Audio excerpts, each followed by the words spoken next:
Hey, welcome back to Monster Gaming again. Since I posted another video, I felt that another one was due.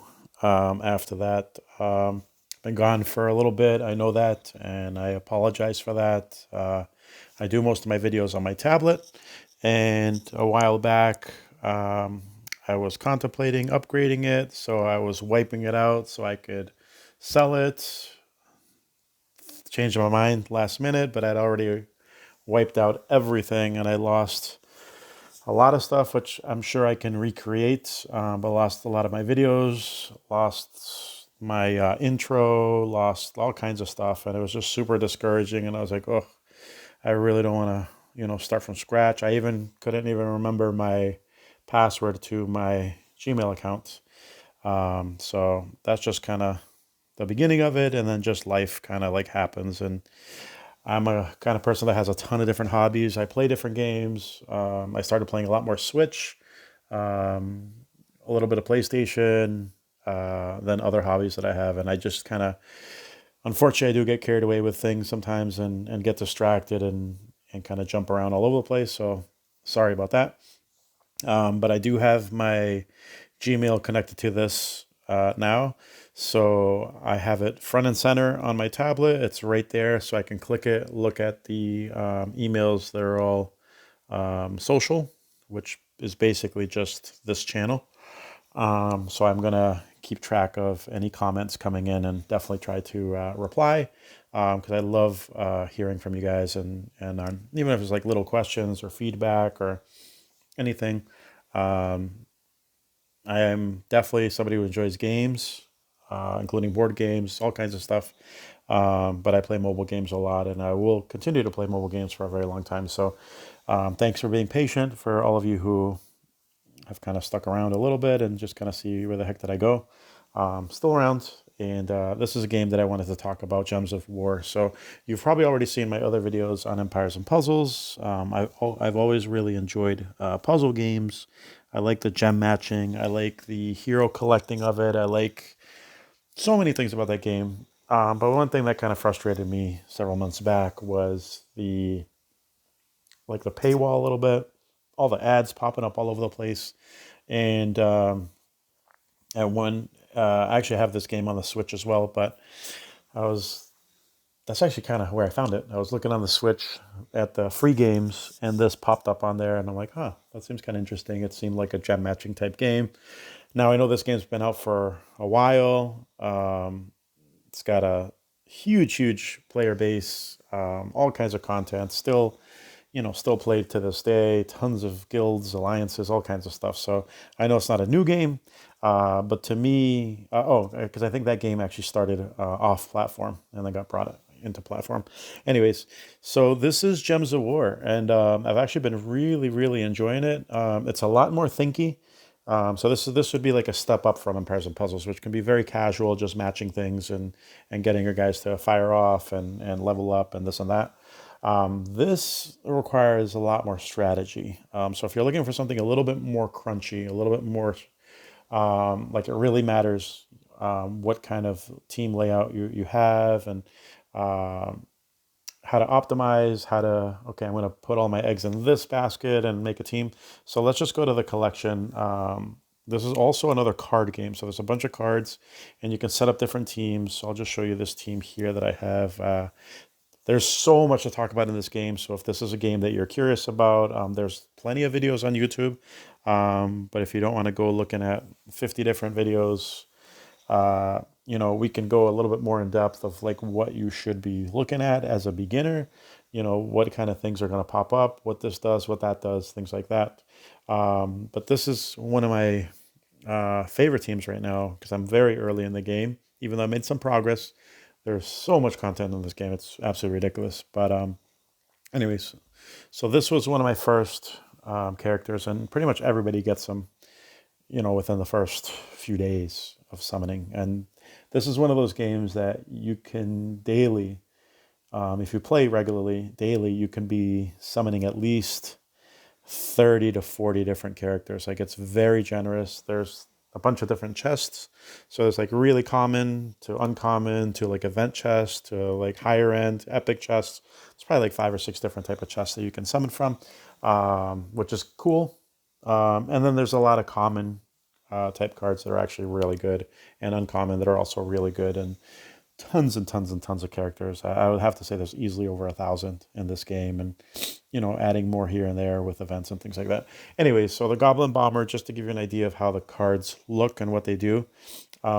If you remember Empires and Puzzles, every character has a color, and that's the color of mana that you're going to feed into them. The Goblin here actually has 2 colors. A lot of these heroes are going to be 2 colored. Some will be mono. Some could vary off of that. So this one requires 10 mana. You can see it up here on the top. Either red or brown, which is pretty cool. Then the attack symbol is there, and all of these will update depending on buffs that you have, upgrades, things like that. So they will definitely change depending on your team setups and things like that, which is really cool. So that one's 12, 8 defense or armor, and then 19 health. Now the cool thing that you have on here is this is the action, kind of like their special. So this explodes 3 random gems, gains an extra turn. So a lot of the, actually all goblins have a gain an extra turn function, which is awesome. So at the beginning of the game, that to me made it so different to Empires and Puzzles that you can, depending on your team setup, you can gain extra turn. So if you have like a goblin team or something similar to that, and you piece it together properly, you could be going back to back to back to back to back to back. I mean, can you imagine if in Empires and Puzzles you could do that? Yeah, that'd be game over. So on the right side, it explains what explode means. It says destroys a gem and all 8 gems around it. Skulls deal 1 damage, but only 50% of mana it generated. Now, you don't know what skulls are, so let us go back over here, dismiss. Let's see if we can do... I don't know if we can beat that or not, but we will. Oh, I don't like that army, but that's fine.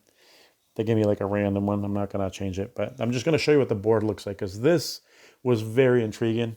It's a much bigger board in the middle there to the one on Empires of Puzzles, which was already super interesting to me. Now you're going to have all these skulls. These ones have a theme on them, so ignore the little hat. But the skulls, anytime you match 3 skulls together or more, your first hero, which is on the top left here, is going to hit the first hero on the top right. So everything staggers. So unless there's something that lets you target a different enemy, anytime you hit skulls, you're going to hit the top person. So where you position your troops or your heroes is really important. You want to have your high attack up there to go first. So here, I'm just going to do that. So anytime, oh, this is the other thing. Anytime you connect 4 of these together, you get a new turn. Now, there are going to be some times where it says mana surge. When that happens, you're actually getting additional mana for that turn of that color. So to kind of slow down a little bit, I'm going to do these skulls so you can see how that works. So see how he did the 7 straight damage over there. All right. So the second part of this that makes it, to me, a lot more strategic than Empires of Puzzles is that everything on this board is going to be accessible to you and the enemy. You're both playing off the board. What that means is you don't want to leave anything on the board that's going to help them. So if you look at their side, the top unit there needs blue and yellow. The other one needs red and brown or black. Blue-green, and then green-purple. Now, everything acts as a waterfall. So if the enemy combines some greens, the lady here with the flowers would get it, and not the lady with the white horns on the bottom, because you would have to fulfill those 11 there before it would reach the person underneath. But in this case, if they did purples, it would trickle down to the lady on the bottom. So positioning is really important. You don't want to have a team of all yellow and just yellow. It's not going to do anything. You're going to have to wait till that first hero on the top gets their mana bar full before it trickles to the next one. So this is a game where you do want to use 4 colors, 3 colors, whatever it is to kind of work in your favor. All right, so see right there, I just combine. I put the skulls there in a really bad spot, so they hit me. So that's where this one definitely. Oh, nice, and I got extra turn in the process. And you have to know which ones you want to trigger. Just because your strongest hero is number one doesn't mean you want them to be doing all the fighting.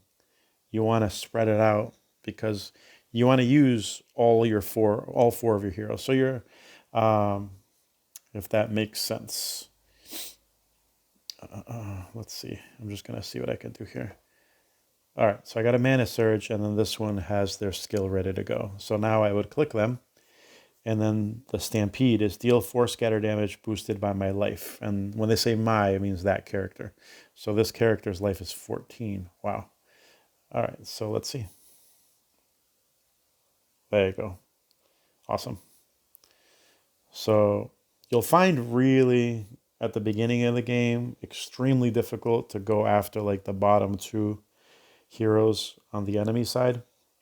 And okay, cool. Explode a row. Oh, explode a row is huge. That would never happen in Empires and Puzzles.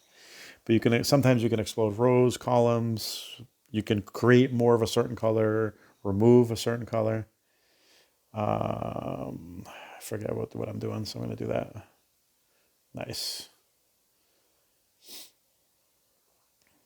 So this is a game where you can plan ahead a little bit, and you can play actually pretty quickly if you know exactly like what moves you're anticipating. Explode 2 yellow gems, cleanse all allies. Nice. Nice. So they only have 9 left. She's about to do a blessing. Okay. The audio, the soundtrack on this is really good. The sound effects are really good. A lot of times they say stuff when they do their. Oh. So see, so now he's using the board. Oh, he just knocked me out. Okay. But I see the 4 skulls up here. That should do it.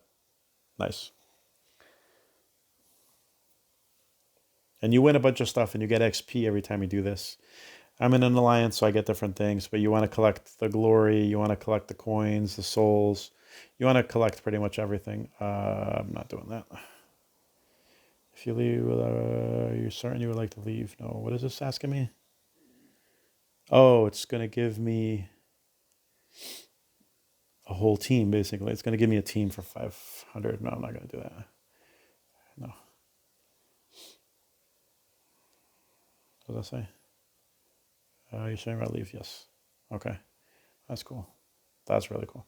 Yeah, so that's basically the only ad that you would see, that little pop-up that we just had. These are the chests that you can pull from.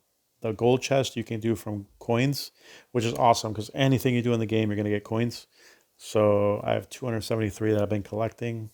Those are all common and rare. Common and rare are almost the same thing. So you'll end up getting like a ton of duplicates. Rare and better, I have 83, which is nice.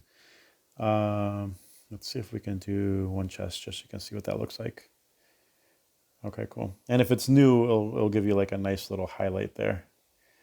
So there's so many different factions in this game. If you look at the map, these are all different factions, different worlds to conquer. There's a bunch more down here. There's a bunch more up here.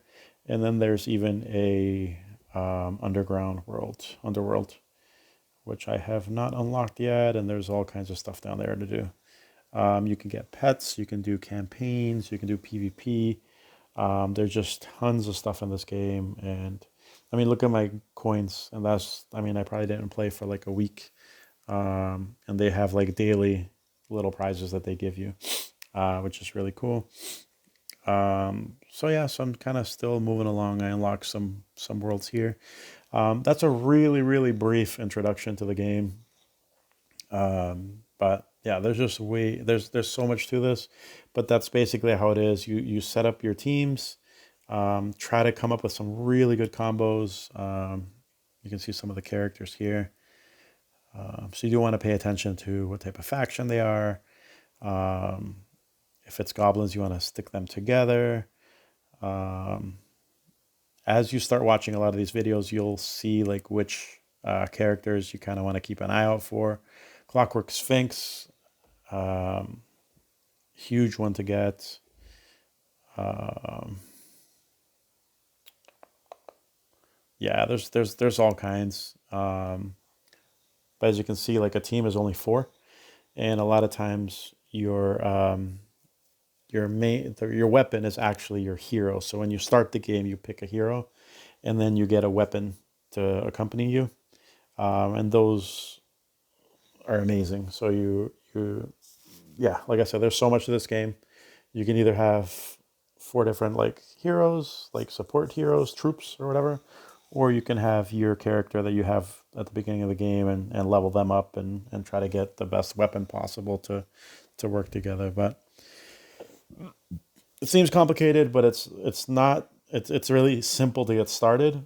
But coming up with a really nice team that works really well together, that everybody piggybacks off each other, takes a little bit of time. Like I said, the guy on the bottom sometimes doesn't really do much of anything unless you get their special to go off. So sometimes keeping them alive is a struggle, or keeping them alive long enough to really help you is a struggle. Um, a lot of the enemies are real tough because they're going to have synergies and things like that that you have to break down.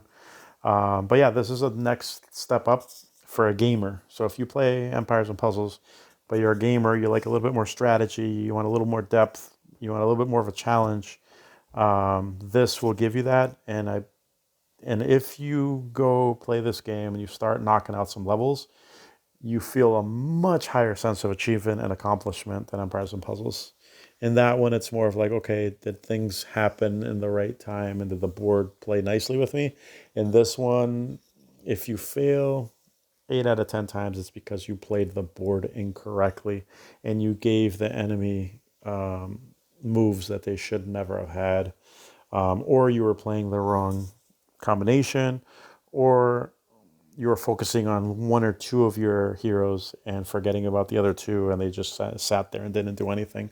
So this one is good. It's a little thinky that way. You really have to plan, try different setups. There's even different banners and stuff that you can get that are going to help depending on the colors that you're using. Yeah, it's a really good game. I would call this a strategy game, versus Empires and Puzzles is more of a match 3 game, plus hero collecting. This one, yeah, you do collect heroes, but you're not really. You're trying to collect the best teams possible, so you can and really get that synergy really working for you and learning how to make those combinations and things like that. So, like I said, there's so much more to talk about this game. So it's just the beginning of it. If you guys are curious, we can definitely talk about it further.